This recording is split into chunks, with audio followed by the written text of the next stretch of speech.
गेवराई शहरामध्ये विविध पक्षाच्या वतीने जो रस्ता रोको आंदोलन करण्यात आला आहे आणि आंदोलनामध्ये जे भीम आर्मीचे मराठवाड्याचे प्रदेशाध्यक्ष संजय जाधव आहेत। जाधव साहेब, आज गेवराई शहरामध्ये रस्ता रोको आंदोलन करण्यात आलं आहे। विविध प्रकारच्या घटना घडलेल्या आहेत, लोकांनी निषेध केला आहे, लोक रस्त्यावर उतरले आहेत। याविषयी आपलं काय मत आहे? सर्वात महत्त्वाची बाब अशी आहे, या घटना घडण्यासाठी आपण सर्व जबाबदार आहोत, कारण आपली प्रशासनावर पकड नाही।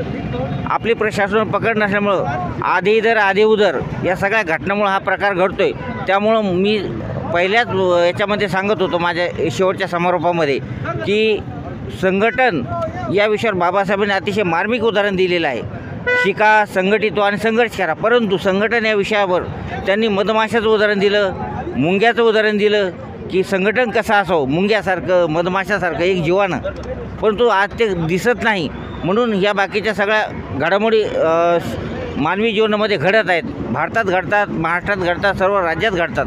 परंतु त्यामध्ये सगळ्यात महत्त्वाचं उदाहरण त्यांनी दिलं होतं। बाबासाहेब यांनी असं उदाहरण दिलं त्या संघटित या विषया अनुषंगानं की ज्या ठिकाणी कपिलवस्तू भगवान बुद्धाची वस्ती होती त्याच्या बाजूला 2 राज्य होते आणि त्या राज्यामध्ये वजी एक राज्य छोटंसं होतं आणि जरासंघाचं राज्य खूप मोठं होतं। तर ते जरासंघ हमेशा आक्रमण करायचा, त्यांच्यावर आक्रमण करायचा आणि वजी लोकांना हरवायचा।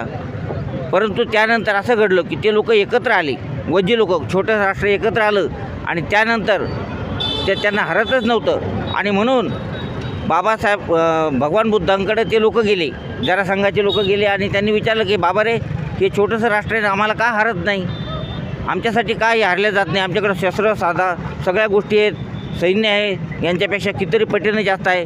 परंतु त्याच्या हारण्यामागचं कारण भगवान बुद्धांनी सांगितलं की बाबा रे, ते एक आहेत, ते महिलांचा आदर करतात, वडीलधाऱ्याचा आदर करतात, तरुण मंडळीचा आदर करतात आणि एक विचारानं राहतात आणि त्यामुळं त्यांना कोणीच हारू शकत नाही। आणि जोपर्यंत महाराष्ट्रातील किंवा भारतातील जनता एकत्र होणार नाही आणि एकमेकाचा आदर करणार नाही, तोपर्यंत आपली हीच अधोगती चालू राहणार आहे। आणि एवढंच बोलतो आणि थांबतो।